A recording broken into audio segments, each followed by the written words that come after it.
Okay, let's talk about the expectation of being an active learner.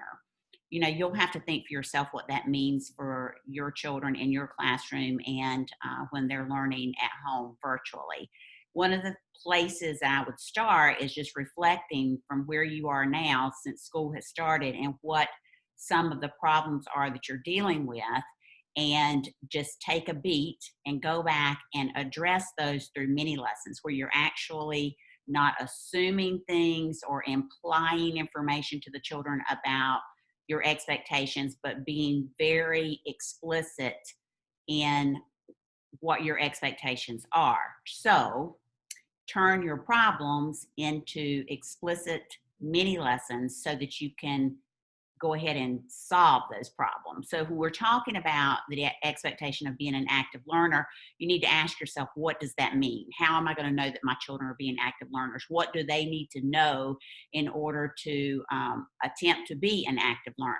So one of the places to start is to just maybe go back and reteach for them or remind them how Readers Workshop and Writers Workshop is going to work, because things are different this year. But nonetheless, you're still going to have a mini lesson and they're still going to have independent reading. So you may want to do something like this where you go back and talk to them about, your role during the mini lesson, their role during the mini lesson, what's going to happen after that mini lesson. They're going to read, and if they're not uh, prepared, like one of the other expectations suggested, then they will not be ready to jump right in to their reading. So you want to make sure that they see how your expectations build off of one another. That while they're reading, you're going to remind them that they should be paying attention not only to their reading voice, but to their thinking voice. And that should be some of the mini lessons that you're doing about being an active reader. And I've sent you some information about that, and there's a demonstration lesson um, in this guide that I have sent you. So make sure that they're not just reading, but they're also thinking. And many times when our thinking voice is going, that's what prompts us to realize, wait a minute, maybe I need to save this thinking in some format, whether it's stop and jot, whether it's going to be talking to their partners, whatever. So you kind of got to teach into this, and you have to know what this is going to look like, where they're going to stop and jot. Is it going to be in their, actual hard copy of a notebook and real post-it notes, or are you going to have them to use a platform like Jamboard or whatever other platforms you have available to you? Are you going to pull them into groups where they, and we will have to do this eventually, where they are with people who have the same title of book, and they're going to do that talking in some form of breakout room? Whatever this is going to look like, you need to think about it, and then you need to go into it with a mini lesson. And then as we do this, what do? We continue to read more. So it's all about reading as much as we possibly can, which we'll address that in the next little video about goal setting, because goal setting is going to be very important for them to have some intrinsic motivation about reading as much as they can possibly read. But one of the things that you want them to understand is none of this can happen if they're not following what we talked about in the expectations about being organized, being prepared, being present, those types of things.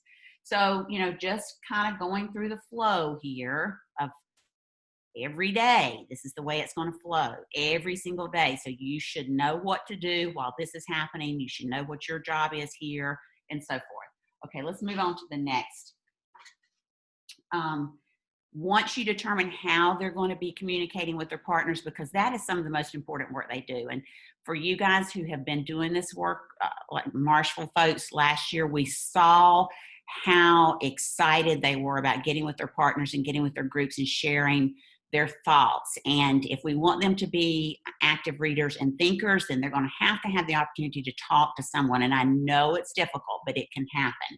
So you've got to figure out what those platforms are going to be. And again, if it's breakout rooms, then you've got to turn the whole concept of a breakout room into mini lessons. You've got to talk about what breakout rooms look like and sound like, and what they do not look like and sound like. And they need to be made very aware of the fact that you can be in on those breakout rooms and know what's going on inside of those breakout rooms. So there needs to be an accountability piece to the breakout rooms too. So you need to be thinking about what that's going to entail. And just like we do mini lessons on partner language, how we talk to our partner, how we listen to our partner, all those past mini lessons that we've done for years and years and years, the same ones that we do like when we're doing book clubs, and how conversation starters sound.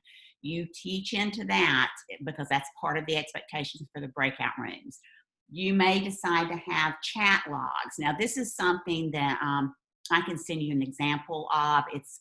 It's like I guess like a Google slide, but you make one per partnership, a copy per partnership, and they it has partner A and partner B, and they have their column where they can go in and they can type their responses. And the good thing about it is you can save it and you can see what their responses are.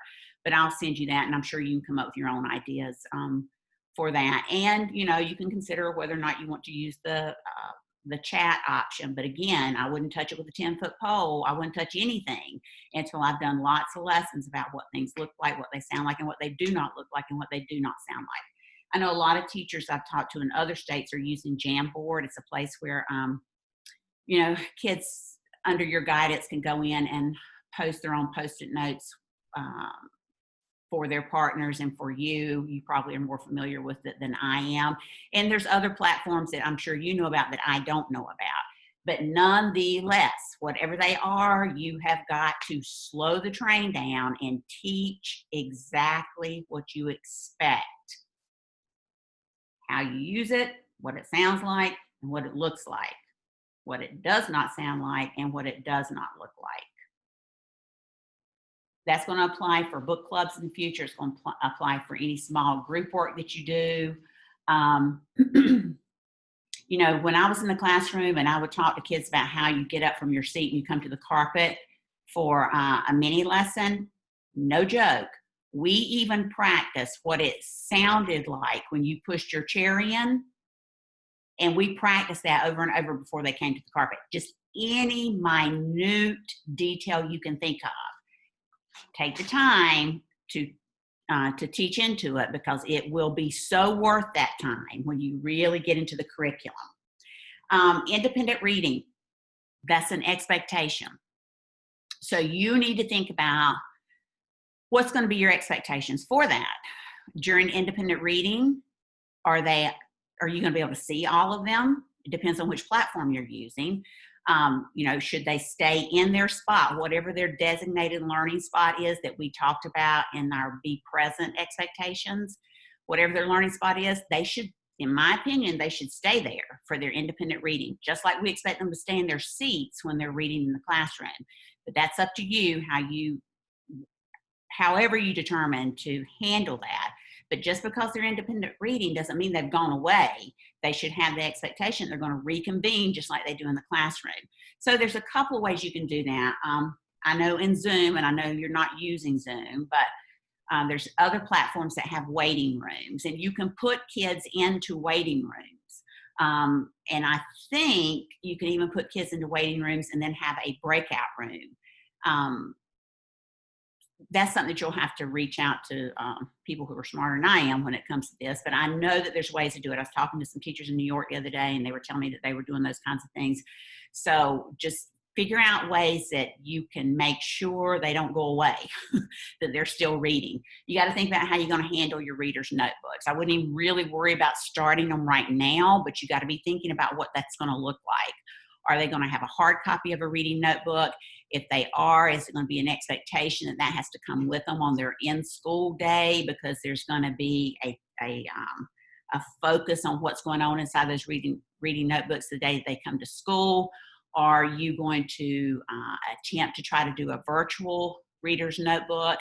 I do have some templates for that. If you're interested, I can make sure I make those available for you, and you just, you use the template to design the reader's notebook, and then you have to make sure you copy it for each child so they have their own reader's notebook. But I'm sure you know how to do all those kinds of things. And they still need to have a reading log. That's part of them keeping up with how much reading they're doing over a week's time. We got to keep that volume of reading up because let's face it, there's a lot of kids that have not touched a book since March. So we've got to get them back into reading and get that volume of reading going again. All right, that's it. All that I can think of right now for being an active learner. And I'm sure you have other things that you could teach into just simply because you're out there on the front lines and you notice things that you may have wished you had discussed with the kids. It's not too late. Stop the train and then, and teach into it. You're going to thank yourself for that later.